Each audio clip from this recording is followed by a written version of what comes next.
On a scorching hot summer day of 1955, 11 people arrived at the Hopkinsville Police Station, claiming that extraterrestrial beings had attacked their farmhouse. 70 years later, and it's still a mind-baffling case. This is the Kelly Hopkinsville encounter.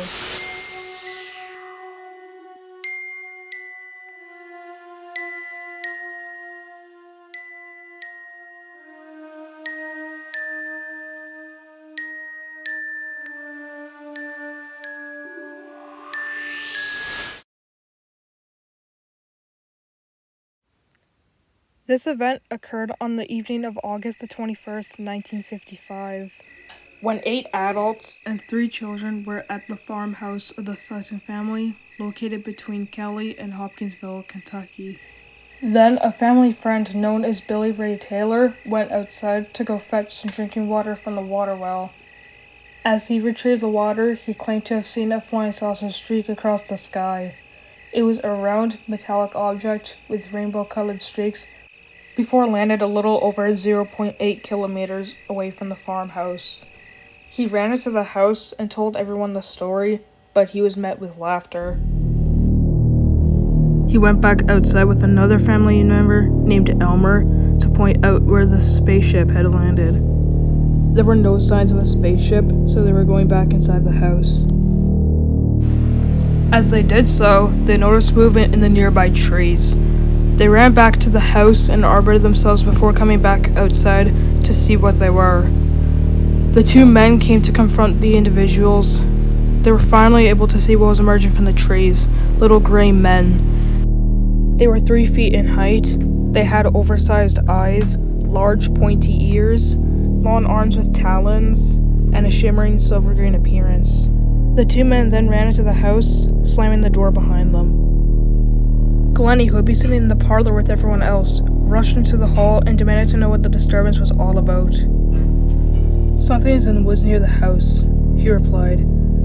"Something strange. We best stay inside." Glennie thought this was all some joke until she spotted a small creature standing at the rear of the window. The blood-curdling scream alerted Billy Ray, so he allegedly took aim with his .22 hunting rifle and fired. The bullet seemed to strike the creature, but it was apparently uninjured as it fled into the woods at speed.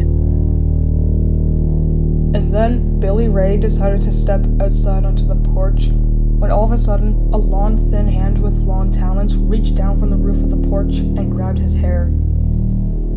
Then Elmer claimed he stepped outside and shot at the figure, but it still proceeded to flee into the woods, still uninjured. Suddenly, there was a piercing scream coming from the children's bedroom. They had been instructed to remain where they were, but they ran down the hall, claiming they saw a strange face with oversized eyes peering at them from the window.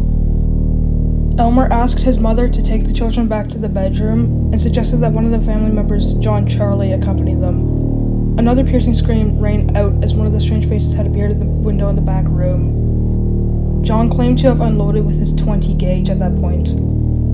Once again, the creature just ran into the woods, uninjured. For the next 2 hours, the family would be terrorized by these small entities. Scratching sounds were heard on the roof, faces would appear at the windows, the family members would look outside to see a number of them moving around the yard or perched up in the trees near the house. The beings did not seem interested in entering the place of residence, but they seemed interested in the children, and each time they got too close for comfort, they would get shot by either Elmer, JC, or Billy Ray. The party of 3 estimated there were at least 4 of these strange entities, which they would allegedly fire more than 100 shots. But by 11:30 p.m., they did not seem to be very active.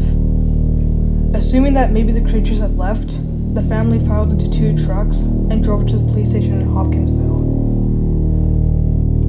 They were visibly shaken and terrified, and they claimed that alien creatures had been terrorizing the family, claiming that for the last 4 hours, they'd been holding them off with gunfire. They were very skeptical, but they took the family's fear seriously. So 4 city police officers, 5 state troopers, 3 deputy sheriffs, and 4 military police officers from the United States Army Fort Campbell drove to the Sutton's farmhouse. They tried searching, but they claimed they only found broken windows and holes in window screens, suggesting possible gunfire. Aside from that, there was little no evidence of any creature aside from a strange patch of glowing soil, but there was an absence of footprints and any other physical traces of the beings. When officers returned the next day, they found the house completely empty. Nobody was inside. But neighbors informed them that the families had packed up and left after claiming that creatures had returned about 3:30 in the morning. Now, let's dive into the theories and explanations. Let's start off with the most popular theory, the extraterrestrial theory, that these figures were genuine extraterrestrial alien beings, perhaps crash-landed entities. If so, who knows where they came from? Joe Nichol, a research fellow part of the Committee for Skeptical Inquiry, theorized that what the family had seen was simply a pair of great horned owls. The descriptions of the creatures do somewhat match the characteristics of a great horned owl, but there are multiple issues with this theory. Skeptics often suggest that the creatures were just owls. Take Mothman and the Flatwoods Monster, for example. But anyways, these entities were described as being near 3 feet in height, which is much taller than the maximum height of a great horned owl. Second, they almost always attack from higher up. They would and could never hover slowly, just mere inches above the ground when dashing toward a target. Third, this was the 1950s, and I doubt people from the 50s would not be able to recognize a great horned owl if they had seen one. Fourth, great horned owls are not bulletproof, and they certainly do not get back up on their feet and flee seemingly uninjured. Another one goes by the possibility that the family had simply fabricated the incident for money. But the officers doubted a poor family would destroy parts of their home for a hoax. They did not make any money from their story, and the repair costs would have made an extra burden, which was probably the last thing the family would want.